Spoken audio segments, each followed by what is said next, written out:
amendement,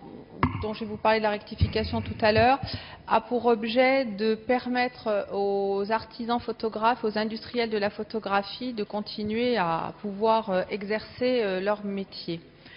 Je rappelle qu'en 2008, la loi de finances a introduit la faculté pour les maires équipés d'une station pour l'établissement de passeports biométriques dans leur commune de renoncer au recueil de l'image numérisée du visage dans leur mairie pour soutenir le maintien d'une économie de la photographie en France et sauver des emplois. Les emplois de 9 000 professionnels de la photographie. En effet, la prise de vue de photographie d'identité en mairie, qui a été instituée par le Code général des collectivités territoriales et les dispositions du décret de décembre 2005 relatif au passeport, a eu pour effet de créer des conditions d'une concurrence qu'on pourrait qualifier de quasi déloyale des professionnels, qu'ils soient photographes, commerçants ou industriels, comme certaines sociétés. Moi, je pense à un des fleurons de notre industrie qui est la société Photomaton, dernière entreprise française de la photographie pour laquelle le marché de l'identité représente 80% de son chiffre d'affaires. La création de ce monopole de fait de l'État sur le secteur de la photo d'identité peut être considérée comme avérée, et la mesure de son impact économique et social montre que sur 9 000 emplois, les photographes, artisans, commerçants, les salariés des entreprises sont menacés dans les mêmes proportions. Je rappelle que déjà plus de 300 magasins ont fermé et les industriels ont commencé à licencier. Je rappelle aussi que puisque nous sommes ici, et c'est un petit peu l'objet de cet amendement, que dans la loi, dans la LOPSI, et quand on parle de sécurité, il est très important d'animer les rues de nos villes et nos noyaux villageois, dans les villes ou de nos villages, et qu'un artisan photographe est quelqu'un qui anime aussi son quartier. Et un artisan photographe a besoin de la photo d'identité pour vivre, il a d'autres activités, mais ce type de photo lui permet de continuer à travailler, compte tenu des difficultés qu'ils ont rencontrées du fait du numérique notamment. Je voudrais aussi parler des usagers, puisque les usagers ont subi directement ou indirectement cet état de fait, qu'il s'agisse parfois de l'incapacité des collectivités à gérer l'afflux de demandes ou les photographies de publics particuliers et difficiles à photographier, tels que les enfants,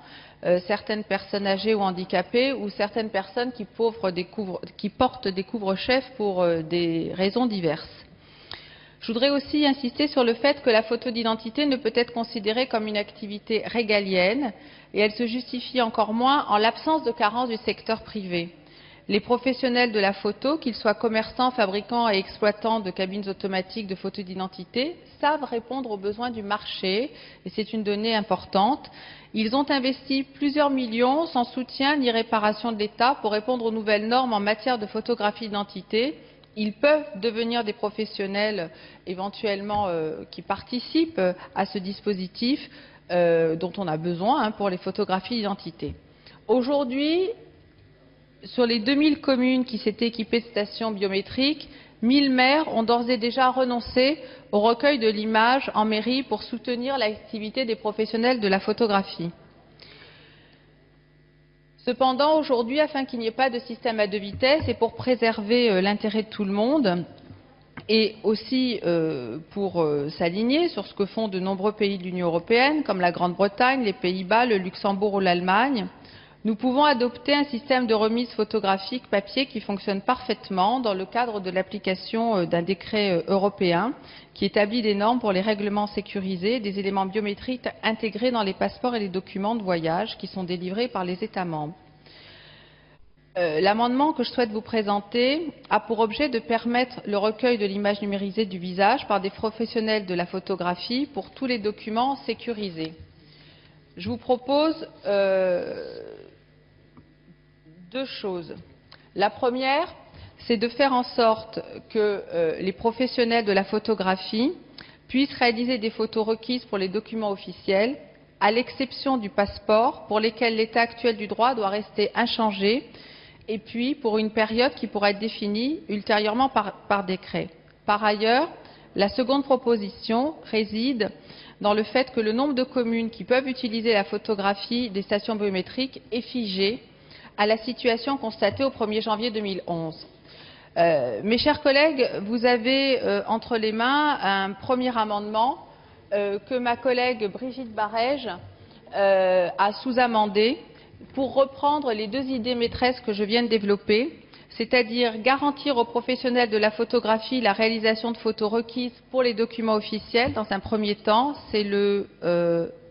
335, et ensuite permettre